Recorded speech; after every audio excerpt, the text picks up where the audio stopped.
అందరికీ అమ్మలాంటి ఆయుర్వేదం తరపున శుభాభివందనాలు. ఈరోజు ఈ సమాజంలో యావత్ మానవాళి మన ఊరు కాదు, మన గ్రామం కాదు, మండలం కాదు, జిల్లా కాదు, స్టేట్ కాదు, దేశం కాదు, గ్లోబల్ వైడ్ మరణాల శాతాన్ని తీసుకుంటే యావత్ మానవాళి అర్ధాయుష్తో మరణించే అవకాశాలు ఎక్కువ ఉన్నాయి. దీనికి కారణం ఏంటి? ఆ వివరాలు ఈరోజు తెలుసుకుందాం. అర్ధాయుష్ మరణాలు అంటే ఏంటి? మరణాలు రెండు రకాలు: అర్ధాయుష్ మరణాలు, పూర్ణాయుష్ మరణాలు. అర్ధాయుష్ మరణాలు అంటే ఆ రోజు దేవుడు రాసినటువంటి రాత. ఉదాహరణకి 50 ఏళ్ళకే రాశారనుకుందాం. 45 సంవత్సరాల వరకు బ్రతికి చనిపోయినా అర్ధాయుష్తో మరణించినట్లే లెక్క. అదే ఆ రోజు దేవుడు రాసిన రాత 90 ఏళ్ళు అనుకుందాం. 90 ఏళ్ళు కరెక్ట్గా మరణించినట్లయితే పూర్ణాయుష్ మరణాలు లెక్క. ఇప్పుడు అర్థమైంది కదా, పూర్ణాయుష్ మరణాలు, అర్ధాయుష్ మరణాలు. మార్టాలిటీ రేట్ బేస్ చేసుకొని, మరణాల శాతాన్ని బేస్ చేసుకొని ఆలోచించినట్లయితే ఎక్కువగా 70-75% యావత్ మానవాళి అర్ధాయుష్తోనే మరణిస్తున్నారు. దీనికి కారణాలు ఏంటివి? 1 ఆహారము, 2 విహారము, 3 అలవాట్లు, తెలిసి తెలియకుండా చేసేటువంటి పొరపాట్లు. ఆహారము 75% కారణమవుతూ ఉంటే విహారము అంటే మనం నివసించేటువంటి స్థలం, మనం పీల్చేటువంటి గాలి, అది 5% అయితే, అలవాట్లు, తర్వాత తెలిసి తెలియకుండా చేసేటువంటి పొరపాట్లు 10%. ఇట్లా ఎక్కువగా అర్ధాయుష్ మరణాలకి ఆహారమే కారణము. ఆయుర్వేదంలో సాక్షాత్తు ఆ దేవుని చేత ఉపదేశింపబడినటువంటి దైవ ప్రోక్తమైనటువంటి ఆయుర్వేదంలో ఆహారం గురించి ఏ విధంగా చెప్పారంటే, ఆహార సంభవం వస్తు రోగశ్చాహార సంభవం అన్నారు. అంటే ఆహారం అనేది ఒక వస్తువు నుండి పుడుతుంది అంటే వచ్చేటువంటి ప్రతి జబ్బు కూడా ఆహారం నుండే వస్తుంది. ఇక్కడ ఆలోచించాలి. వస్తువు నుండి ఆహారం పుడుతుంది, ఆహారం నుండి జబ్బు పుడుతుంది. ఆ ఆహారం ఏంటి అన్నప్పుడు ఆహారం 2 రకాలండి. ఆహారం 2 రకాలు. 1 హితాహారం, 2 అహితాహారం. హితాహారం అంటే మేలు చేసేది, ఆరోగ్యాన్ని కాపాడేది, ఆయుష్ని పెంచేది హితాహారం. అహితాహారం ఆయుష్ని తగ్గించేది, జబ్బుల్ని కలిగించేది, అనారోగ్యానికి కారణమయ్యేది. ఇది అహితాహారం. ఈ అహితాహారమే విరుద్ధాహారము. దీన్నే ఇన్కంపాటబుల్ డైట్ అన్నారు.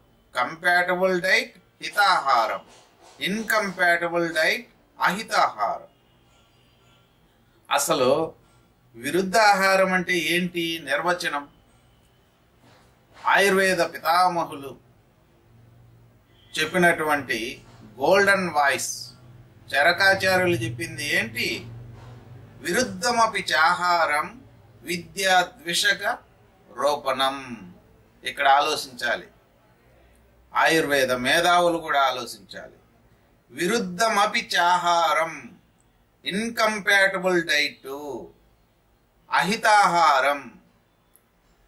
ఏ కొద్ది మోతాదులో మనం తీసుకున్నట్లయితే, ఏ కొద్దిగానైనా సరే అహితాహారం మనం సేవించినట్లయితే అది విద్యాద్విషగా, విషగా అంటే యాజ్ లైక్ పాయిజన్, విషగా అంటే విషం, యాజ్ లైక్ పాయిజన్ లాగా విద్యాద్విషగా రోపణం, మార్పు చెందుతుంది. అంటే ఫుడ్ పాయిజన్ లాగా మారిపోతుంది అని అర్థం. యత్కించిత్ దోషమాశ్రయ న నిర్హరతి కాయతః ఆహారజాతం సర్వం మహితాయోపపద్యతే అన్నారు. యత్కించిత్, ఎంత తక్కువ మోతాదులో తీసుకున్నటువంటి విరుద్ధ ఆహారమైన ఏం చేస్తుంది? దోషాన్ని ప్రకోపింపజేస్తుంది. ఆమాశయం నందు దోషాలని ప్రకోపింపజేసి నా నిర్హరతి కాయతః, శరీరానికి ఉపయోగపడని పరిస్థితుల్లో శరీరం నుండి వేస్ట్ ప్రోడక్ట్ గా మారిపోయి మలమూత్ర విసర్జనాల రూపంలో బయటకి రాదు.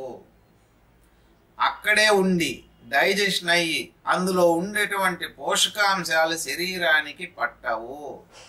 అయితే ఏం చేస్తుంది? యాజ్ లైక్ పాయిజన్, ఒక విషంలాగా తయారైపోయి ఆమాన్ని తయారు చేస్తుంది.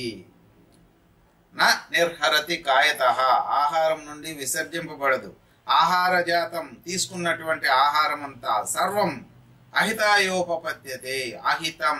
ఇప్పుడు అర్థమైందా? ఆహితం, హితము కానిది, మేలు చేయనది, రోగాలను పుట్టించున్నది, అర్ధాయుష్ కారణమైనది ఏంటి? అహితాహారం, ఇన్కంపాటబుల్ డైట్. అహితాయోపపద్యతే, పద్యతే అంటే ఏంటి? పథ్యం లాగా తయారైపోతుంది. ఏది? యావత్ శరీరంలో ఉన్నటువంటి సప్త ధాతువులకి, త్రిదోషాలకి, యావత్ పంచమహాభూతాలకి ఇది ఏ విధంగా తయారవుతుంది? పథ్యం లాగా తయారవుతుంది. ఇక్కడ ఆలోచించాలి, పథ్యం అంటే ఏంటి? ఉదాహరణకి ఆస్తమా పేషెంట్కి చల్లటివి కానీ తీయటివి కానీ పెడితే ఏమవుతుంది? ఆయాసం ఎక్కువైపోయి సీరియస్ అవుతుంది. అదే మధుమేహ రోగికి మధుర పదార్థాలు సేవింపజేసినట్లయితే ఒక 5 స్పూన్లు గ్లూకోజ్ కానీ ఇట్లాంటివి ఏదన్నా ఇస్తే ఏమవుతుంది? ప్రమాదం ముంచుకొస్తుంది. ఇవి పథ్యం అంటే.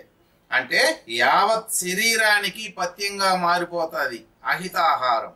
కాబట్టి ఈ అహితాహారం మనం సేవించకూడదు, తీసుకోకూడదు. దీని మీద కొంత మనం జ్ఞానం కలిగి ఉండేదానివల్ల మనం మనల్ని, మన కుటుంబ సభ్యులని కాపాడుకోవచ్చు. ఇప్పుడు అహితాహారం ఏ విధంగా, దానికి అర్థం ఏంటి, అది ఏ విధంగా పనిచేస్తుంది అనేది తెలుసుకున్నాం. ఇప్పుడు అహితాహారం అనేది ఏ విధంగా జబ్బుకు కారణం అవుతుంది అది ఆలోచిస్తే ఇక్కడ ఆలోచించాలి. అహితాహారం అన్నది ఆమాన్ని కలుగు చేస్తుంది. ఆమం అంటే as like food poison. Allopathy వాళ్ళు అంటారు, అల్లోపతి డాక్టర్స్ మేధావులు అంటారు, ఫుడ్ పాయిజన్ అయినప్పుడు ఏదో రియాక్షన్స్ వస్తాయి, చర్మం నందు దద్దులు వస్తాయి, నవ్వులు వస్తాయి, వామనము విరేచనం కావచ్చు. అప్పుడు ఏదో 2 బిళ్ళలు వేసుకుంటే, ఒక ఇంజెక్షన్ వేసుకుంటే ఒక అర్ధ గంటలో తగ్గిపోతుంది అంటాం. కరెక్టే, అంగీకరిస్తాం. అయితే ఆయుర్వేదంలో చెప్పబడినటువంటి లక్షణాలు ఇక్కడ 2 రకాలు ఉన్నాయి. ఆలోచించుకోవాలి మేధావులారా. ఒకటి సడన్ ఆన్సెట్ సిమ్టమ్స్, రెండోది స్లో ఆన్సెట్ సిమ్టమ్స్. సడన్ గా వచ్చేటువంటి లక్షణాలు మాత్రమే వాళ్ళు పరిగణలోకి తీసుకుంటున్నారు.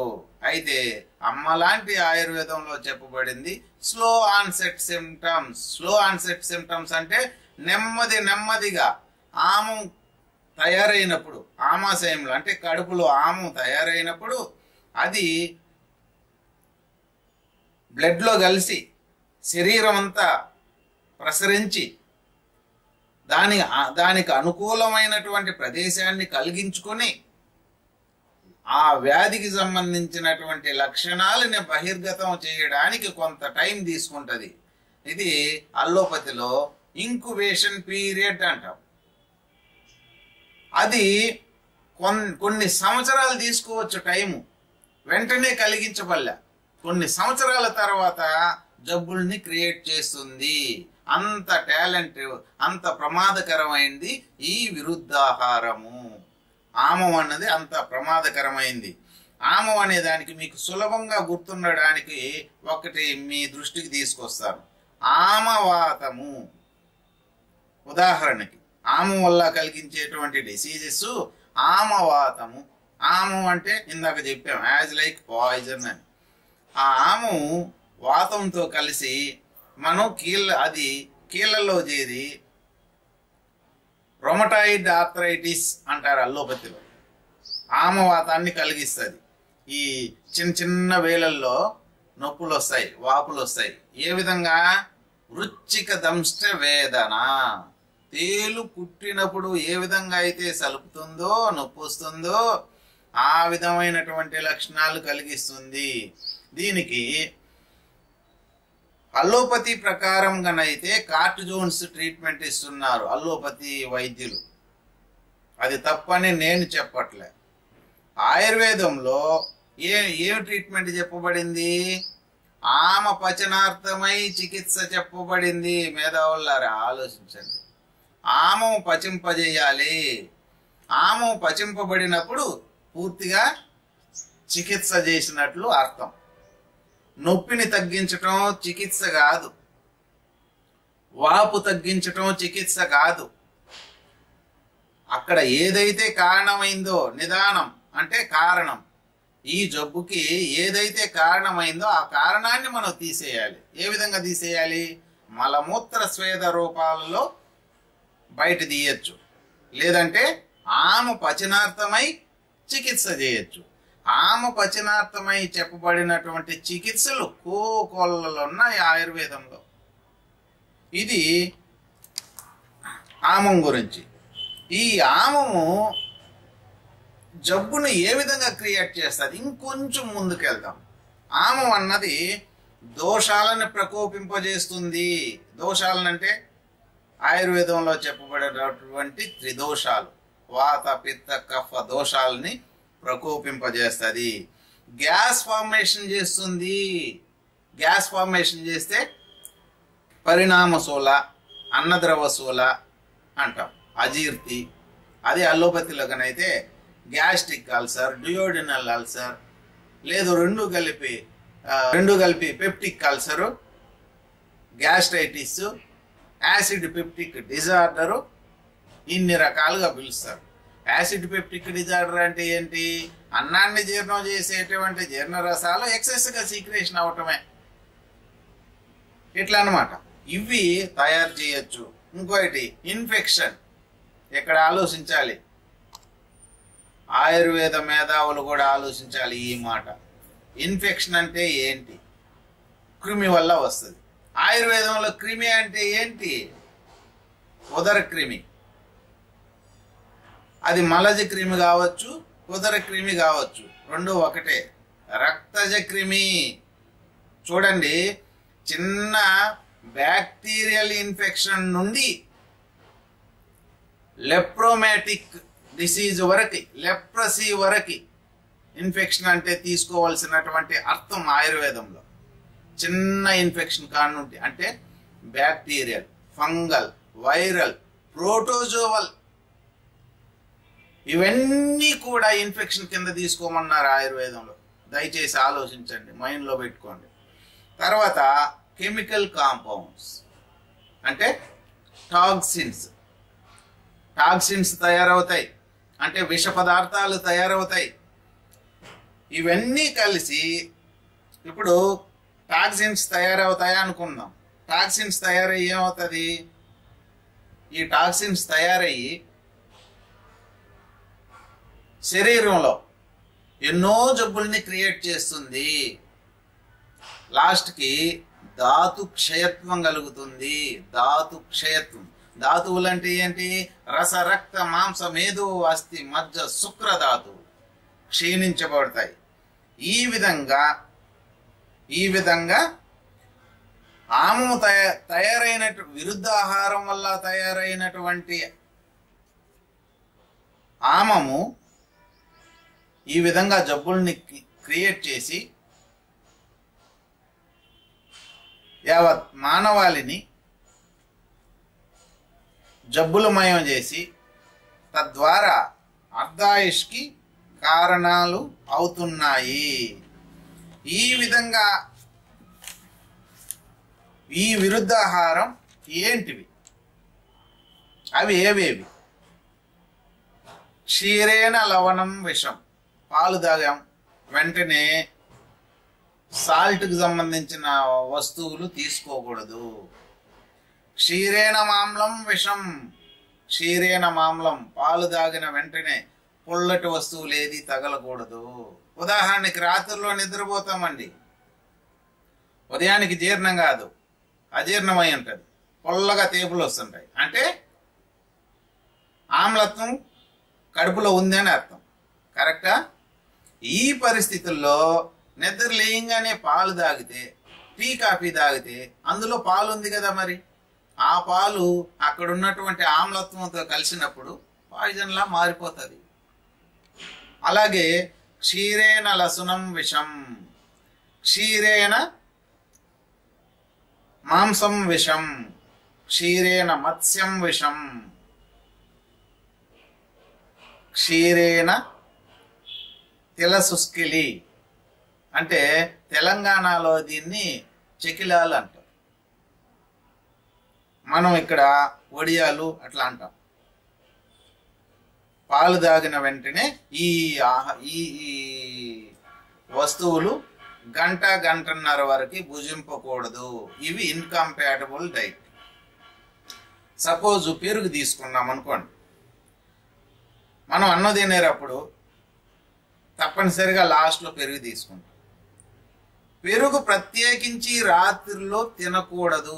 అమ్మలాంటి ఆయుర్వేదం బోధిస్తుంది రాత్రిలో తినకూడదు. ఎందుకు తినకూడదు? ఇందులో కషాయత్వం ఉంది, ఆస్ట్రింజెంట్ గుణం ఉంది, అది ప్రవాహాన్ని అడ్డగించే గుణం ఉంది, ఛానల్స్ని అడ్డగించేటువంటి గుణం ఉంది. కాబట్టి ఈ కషాయ గుణం వల్ల మోషన్ని రానికుండా అడ్డుపడి కాన్స్టిపేషన్ కలిగిస్తుంది. కాన్స్టిపేషన్ కలిగించినప్పుడు ముక్కి కూర్చోవటం జరుగుతుంది. టాయిలెట్స్ ముక్కి కూర్చోవటం వల్ల యానల్ రీజన్ అత్యంత సున్నితమైన భాగం కాబట్టి అక్కడ ఉన్నటువంటి వెజల్స్ డైలేట్ అవుతాయి. ఆ డైలేట్స్ అయినటువంటి ఆ వెజల్సే హెమరాయిడ్స్, అర్సెమొలలో అంటాం. ఉదాహరణ తీసుకోండి, డెలివరీ అయ్యేటప్పుడు ప్రసవ నొప్పులతో ఒక తల్లి కష్టపడి నార్మల్ డెలివరీ చేసినప్పుడు అక్కడ మొక్కటం జరుగుతుంది. జనరల్గా డెలివరీ అయిన తర్వాత వాళ్ళకి పైల్స్ వస్తాయి. ఎందుకు వస్తుంది? అక్కడ ఏం జరిగింది? Intra abdominal pressure. ఆ ప్రెజర్ ఎప్పుడు జరుగుతుంది? ముక్కినప్పుడు జరుగుతుంది. అదే ప్రెజర్ ఎప్పుడు జరుగుతుంది? టాయిలెట్స్కి వెళ్ళి కాన్స్టిపేషన్ బౌల్స్ ఉన్నప్పుడు ముక్కి కూర్చోవటం జరుగుతుంది. ఇంట్రా అబ్డామినల్ ప్రెజర్ పెరుగుతుంది.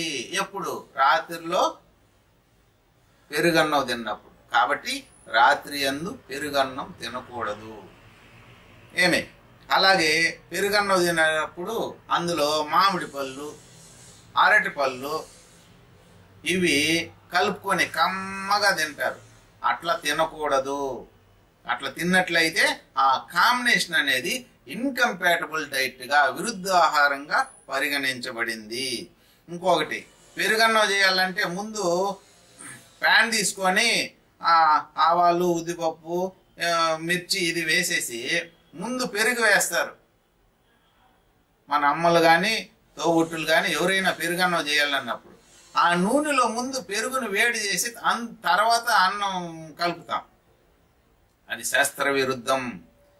వేడన్నం తీసుకొని దాంట్లో పెరుగు వేయటం శాస్త్ర విరుద్ధం. పెరుగుకు వేడి తగలకూడదు. చాలా మంది ఈరోజు చూడండి టీవీల్లో పెరుగును ఏదో బిర్యానీలో అవి చేసేటప్పుడు పెరుగు వేసి మంచిగా నూనె వేసి బాగా ఫ్రై చేసి దాంతో చేస్తుంటారు. ఎంత విరుద్ధం అండి. ఆయుర్వేదం, అమ్మలాంటి ఆయుర్వేదం చెప్పబడినటువంటి ఆరోగ్య సూత్రాల్లో మెయిన్గా చెప్పబడి ఉండేది ఇవి. తర్వాత పెరుగు తిన్నప్పుడు కోడి మాంసం తినకూడదు, చికెన్. అలాగే మినపగారెలు, ఉద్దివడ, మినపవడ బ్రహ్మాండంగా ఉంటుంది. ఫాస్ట్ ఫుడ్స్ పోతే అంతంత వడలు చేసి పెట్టేసి ఉంటారు. అది ఊరి ఊరి ఊరి ఇంత అయిపోయి ఉంటాయి. నోరు ఊరిస్తుంది. మన ఇంట్లో ఎప్పుడైనా అంతంత వడలు చేస్తామా? చిన్న చిన్నవి చేస్తుంది మమ్మీ. అయితే మనం ఇంత వడ చూసే కొందికి నాకు వడే కావాలనిపిస్తుంది, తినేస్తాం. దయచేసి ఆలోచించండి పిల్లలు పెద్దలు అందరూ. మినపవడ తినకూడదు. మన భారతదేశానికి యోగా పితామహులైనటువంటి మన రామ్దేవ్ బాబా గారు కూడా తను రాసుకున్నటువంటి బుక్లో ఏం రాశారు? 3 నెలలు కానీ 3 నెలలు పైబడి కానీ మినపవడ తిన్నట్లయితే ఖచ్చితంగా స్ట్రోక్ వస్తుంది అని రాసి పెట్టారు. మరి ఆయన అంత పెద్ద మేధావి ఎందుకు రాశారండి? ఆయుర్వేదంలో చెప్పబడినట్టు ఇవే. కాబట్టి ఇవి కూడా మీరు మైండ్లో పెట్టుకోండి. 5 వారాలు తింటే 5 నెలల్లోనే స్ట్రోక్ వస్తుంది అని కూడా రాసి పెట్టున్నారు. కావాలంటే మీరు వెరిఫై చేసి చూసుకోవచ్చు. ఇంకా కోడిగుడ్డు ఆమ్లెట్ చేసుకొని రకరకాలుగా తిన్నప్పుడు దయచేసి మాంసం తినకూడదు, కరిపుచ్చకాయ తినకూడదు, చీజ్, జున్ను ఇమ్యూనిటీని పెంచే దాంట్లో నెంబర్ 1 అండి జున్ను. అయితే ఈ రోజుల్లో చూడండి మీరు టౌన్లో ఎక్కడ పోయి చూసినా 24 గంటలు ఎప్పుడు చూసినా సండే కానీ మండే కానీ ఎప్పుడూ ఉంటుంది. అది ఎట్లా వస్తుంది?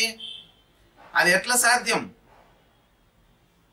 ఆవు దూడను ఈనప్పుడు 3 రోజుల లోపే పాలు వస్తుంది.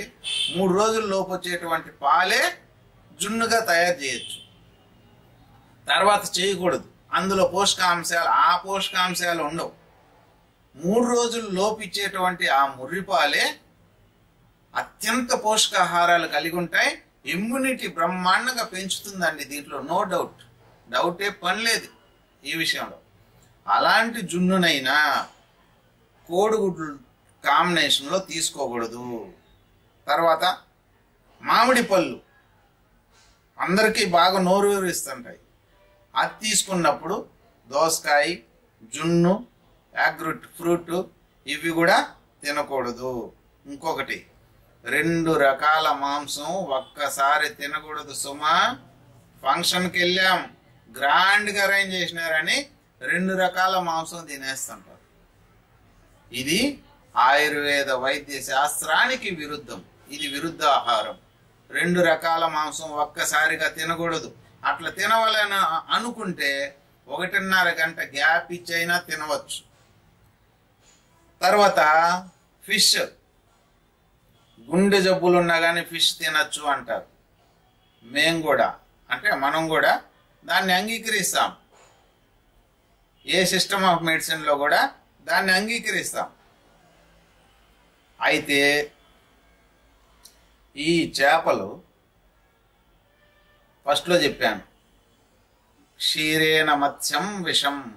క్షీరేణ మత్స్యం, చేపలు తిన్న వెంటనే టీ కాఫీ తాగటం కానీ, చేపలు ఫ్రై తినంగానే వెంటనే పెరుగన్నం తినటం కానీ, కోడిగుడ్డు తినటం కానీ, దాంతో కలిపి ఏదన్నా మాంసాహారం భుజించటం కానీ, పనస పళ్ళు తినటం కానీ ఆయుర్వేద వైద్య శాస్త్రానికి విరుద్ధమని మీ దృష్టికి తీసుకొస్తున్నాను. ఇంకపోతే మొక్కజొన్న తిన్నప్పుడు అరటిపండు తినకూడదు. మొక్కజొన్న తిన్నప్పుడు అరటిపండు, ఖర్జూరము, ఎండు ద్రాక్ష తినకూడదు. ఇంకా పుచ్చకాయ తింటాం విశేషంగా ఎండాకాలం వస్తే. వెంటనే ఫ్రైడ్ రైస్ తినకూడదు. ఫ్రైడ్ రైస్ అనూపమామిషం మాష క్షౌద్ర క్షీర విరుద్ధకై విరుద్ధతే మూలకేన గుడేన వా విశేషాత్ పాయస మత్స్యే సపి చిలిచిమ అన్న. అంటే చిలిచిమ అనే ఫిష్ అత్యంత టాక్సిటీ ఉన్నటువంటి చేప, అది తీసుకోకూడదు. తర్వాత పాయసం చేపలు విరుద్ధం, అవి తీసుకోకూడదు. అలాగే ఫ్రైడ్ రైస్లో వేసేటువంటి టేస్టెడ్ సాల్ట్ ఉపయోగించి ఏ వస్తువులు తీసుకోకూడదు. మామూలు సాల్టే, అయోడైజ్డ్ సాల్టే ఉపయోగించుకోవాలి. లెమన్ టీ, ఇంకా కొంతమంది వాకింగ్ వెళ్తాం, వాకింగ్ వెళ్ళినప్పుడు lemon tea, carrot juice, green tea మొదలైనటివి, కాకరకాయ జ్యూసు మొదలైనవి తీసుకుంటాం. ఈ క్యారెట్ జ్యూస్ అంటే దాంట్లో పొగలబోతూ ఉంటుంది, దాంట్లో తేనె వేస్తాం. ఎంత విరుద్ధం అండి. తేనెకు వేడి తగలకూడదు, గుర్తుపెట్టుకోండి. తేనెకు వేడి తగలకూడదు. లేహ్యాలు చేస్తుంటాం మనం, లేహ్యాలు చేసేటప్పుడు కూడా అంత చల్లబడిపోయిన తర్వాతనే తేనె కలపటం జరుగుతుంది.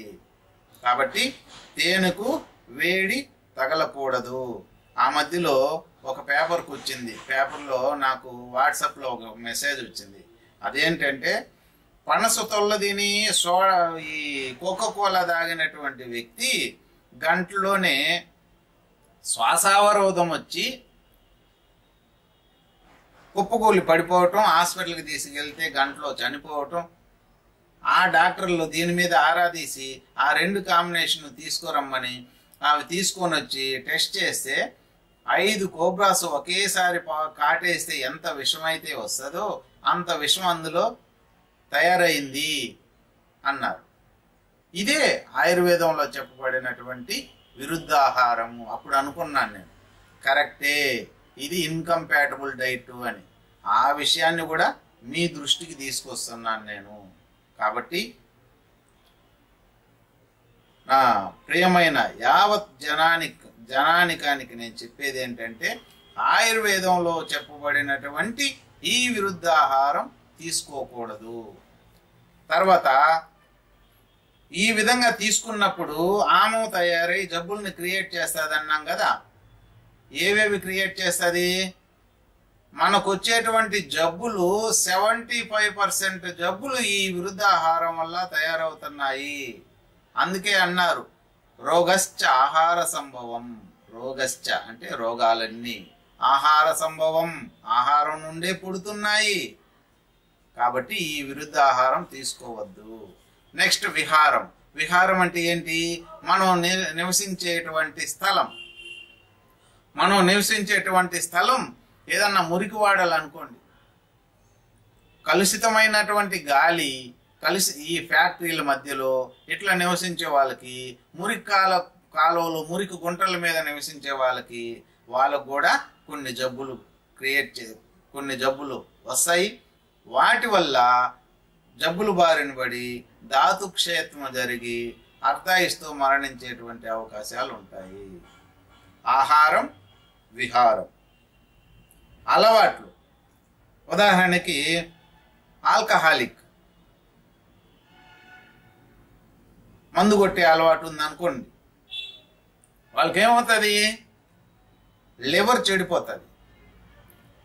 ఆల్కహాల్ మద్యంలో ఏముంటుంది? ఆల్కహాల్ ఉంటుంది. ఆల్కహాల్ ఏం చేస్తుంది? లివర్ని చెడిపేస్తుంది. లివర్ని చెడిపేస్తే, లివర్ అనేది ఏంది? One of the vital organ. Vital organ అంటే ఏంటి? ప్రాణము అందులో ఇమిడి ఉన్నటువంటి భాగము. అవి ఎన్నున్నాయి? Brain, heart, liver, 3. ఈ మూడిట్లో one of the organ liver. ఈ లివర్ తినింది అన్నప్పుడు ఇంకా ప్రాణం పోయినట్టే కదా లెక్క. చిన్నగా స్టార్ట్ అవుతుంది జాండీస్తో, క్రమంగా కడుపు ఉబ్బిపోతుంది, దాన్ని అసైటిస్ అంటాం. తర్వాత సిరోసిస్ ఆఫ్ ది లివర్ అంటాం. ఇవన్నీ వస్తాయి. కాబట్టి అలవాట్లు మార్చుకోవాలి. తర్వాత గంజాయి తాగే వాళ్ళు ఉంటారు. గంజాయి ఎక్కువగా సేకరించి అలవాటు అడిక్ట్ అయిపోయిన వాళ్ళకి నరాలన్నీ చచ్చిపడిపోతాయి. కొద్ది రోజులకే కనీసం భార్యాభర్తలతో కలిసిమెలిసి జీవించడానికి కూడా వాళ్ళు ఆ శక్తి కోల్పోతారు, నరాల బలహీనత వస్తుంది. ఇలాంటివి ఉంటాయి. కాబట్టి ఇలాంటి అలవాట్లు, ఈ పాన్ పరాకు, గుట్కా, హాన్స్ వగైరా వగైరా, ఈ నాలుగుని లాగి అక్కడ పెట్టుకొని ఉంటారు. అది ఊరే కొందికి ఉమ్మేస్తూ ఉంటారు. విలేజ్లో ఉన్న వాళ్ళు దుగ్గు కట్లు వేస్తుంటారు. దుగ్గు కట్లన్నీ దవన్న పెట్టుకుంటారు. దీనివల్ల ఏమవుతుంది? అదే కార్సినోజన్ సిటీగా తయారవుతుంది, క్యాన్సర్ని పుట్టిస్తుంది. క్యాన్సర్ను పుట్టించేటువంటి గుణం ఆ అలవాట్ల వల్ల వస్తుంది. దానివల్ల అర్ధాయుష్తో మనిషి చనిపోతున్నారు. ప్రేమైన మేధావులారా ఆలోచించండి. అలవాట్లు, పొరపాట్లు, తెలిసి తెలియకుండా చేసేటువంటి కొన్ని పొరపాట్లు, ఇవి సెక్సువల్ ఇంటర్కోర్స్ అయితేనేమి వగైరా వగైరా, వీటి వల్ల వచ్చేటివి కొంతవరకు కారణం అవుతున్నాయి. ఈ విధంగా విరుద్ధాహారం 75% ఏంది జబ్బులు వచ్చేదానికి కారణం. ఈ జబ్బులన్నీ తీసుకుంటే ఒకటని కాదు, ఇంపార్టెన్సీ, నపుంసకత కాడి నుండి, మెమరీ లాస్ నుండి, చర్మ రోగాల నుండి, లెప్రసీ నుండి, ఇమ్యూనిటీ తగ్గించేటువంటి చివరి స్టేజ్ వరకు ఇవి ఉపయోగపడతాయి. ఏది? ఈ విరుద్ధాహారం. కాబట్టి ఈ విరుద్ధాహారం, అలవాట్లు, పొరపాట్లు ఇవన్నీ మైండ్లో పెట్టుకొని మీరు అమ్మలాంటి ఆయుర్వేదాన్ని పాటించి మీ పిల్లలకి, మీ స్నేహితులకి ఈ విషయాలన్నీ చేరవేసి పూర్ణాయుష్తో నిండు నూరేళ్లు రోగరహిత జీవితాలను, అంటే సంపూర్ణ ఆరోగ్యంతో జీవిస్తారని మరీ కోరుకుంటూ సెలవు తీసుకుంటున్నాను. ఇట్లు మీ గోవిందు ఆయుర్వేదం. నమస్తే.